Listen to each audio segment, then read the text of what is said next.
There's a lot going on in the news. We will be getting to, as we continue through the 3 hours. One of the big stories is, I think, meta to a much larger story, and that is the story that the Koch brothers, or Charles Koch specifically, they're giving money to dozens of universities, and in every case there are all these strings attached that they get to pick either who the professors are or what the research is that's being funded or whatever, and that in many, if not most cases, these are actually state universities.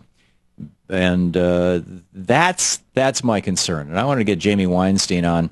Jamie Weinstein is a deputy editor over at the Daily Caller. DailyCaller.com is the website. Their Twitter is @DailyCaller. Jamie, welcome to the program. Well, thank you, Tom. Great to have you with us. My mom worked her way through Michigan State University in the 1940s during World War II, propping planes at the local airport and washing them.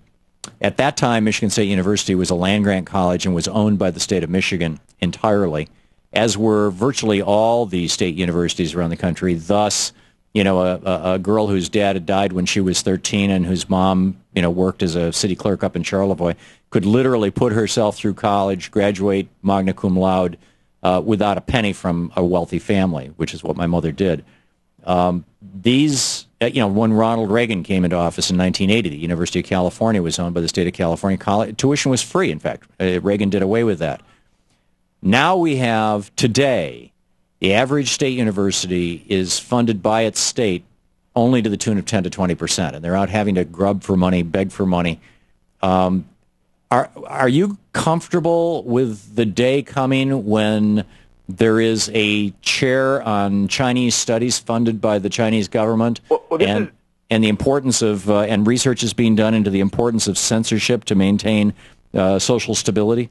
Well, I think there's several points here, but this is an interesting question. I didn't realize we were going to go in this line, but there is no question. I think there's zero question. I got my master's degree in London at the London School of Economics. I studied out of this country. I studied in this country. I don't think there's a question that the best universities in the world are in America, mostly because we allow for private funding of them. Because the other countries can't. You're talking about our Ivy League schools, about Harvard, Yale, Dartmouth. I'm talking even beyond those.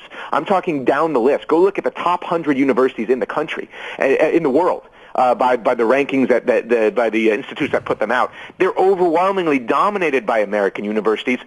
Some of them public, but you said even the public ones have lots of private funding, but dominated by private institutions. So if the question is, do private institutions provide an excellent education? Well, the rankings are clear. They do. But I'm not challenging that. That's not my point. Yeah. My point is, shouldn't public education be available for people like my mom, who basically, her family was wiped out in the Great Depression. Her father died of a heart attack in his 40s when she was 13.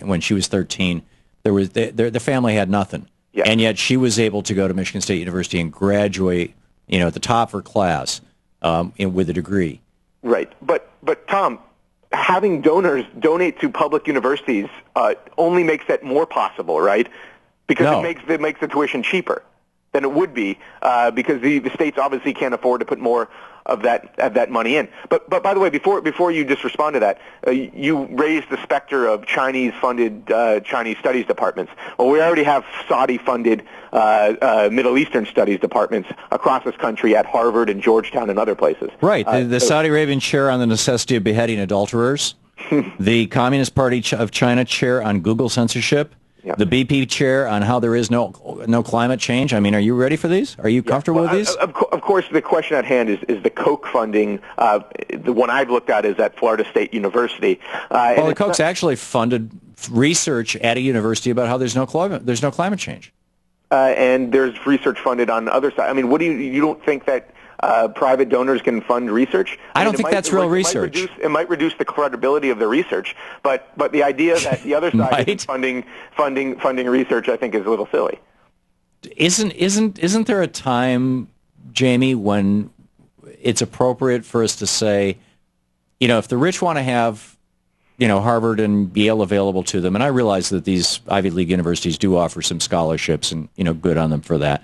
But we have a class system in the United States. You and I both know this, and if the rich want to have the high-end universities available to them, fine. But there should be a place for somebody who's coming from nothing to be able to get, at the very least, a college education. That should be a function of the state. That it should not be a function of philanthropy that has strings attached to it. I wouldn't object to the Koch brothers. A problem that doesn't exist. I wouldn't object to the Koch brothers putting in money if it didn't have strings. I mean, you and I both live here in Washington D.C. I don't know if you've been over and seen the History of Man exhibit over at the National Smithsonian Museum of Natural History. I have not. I know it's partly Koch funded. It's entirely Koch funded. It's got, at the very beginning, as they're showing pictures of, Australopithecus or whatever it is, and Neanderthal, and the modern human is one of the Koch daughters or granddaughters. And then when you get to the end of the exhibit, there's this whole thing about how the climate hasn't changed.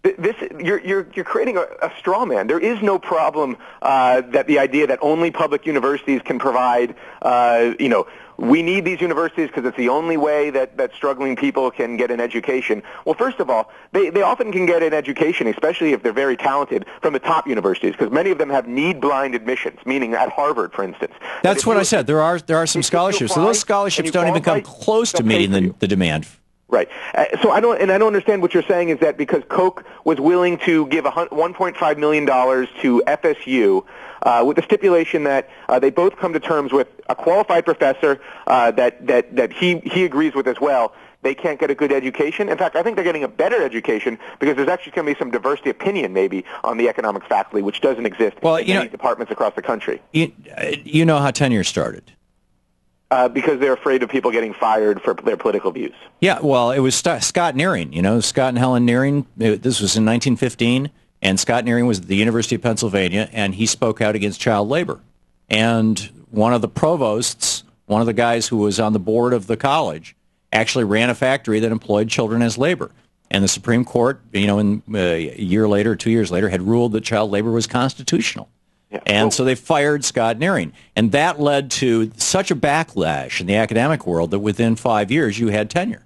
Yeah. And this seems like the exact opposite of that. Yeah, no, what we have right now is the opposite problem in the United States is that we have these university professors who get tenure, and it's now just a funneling place where there is very little diversity of opinion in university faculties, especially in the arts and sciences program. You would find more diversity of opinion in President Bush's cabinet than you would in government departments across this country. I don't think that's true. You might find more diversity of color of skin, but I don't think of opinion. They were all gung-ho for his policies. Oh, absolutely not. There was at least one Democrat in his cabinet. You won't find who spoke up against his policies? Right in university faculty.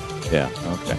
All right. Well, Jamie, we'll leave it at that. I think we've both made our points and made them well. DailyCaller.com is Jamie Weinstein's website. And are you writing about this over there?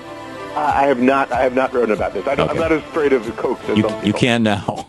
Thanks, Jamie. This is the Thom Hartmann Program.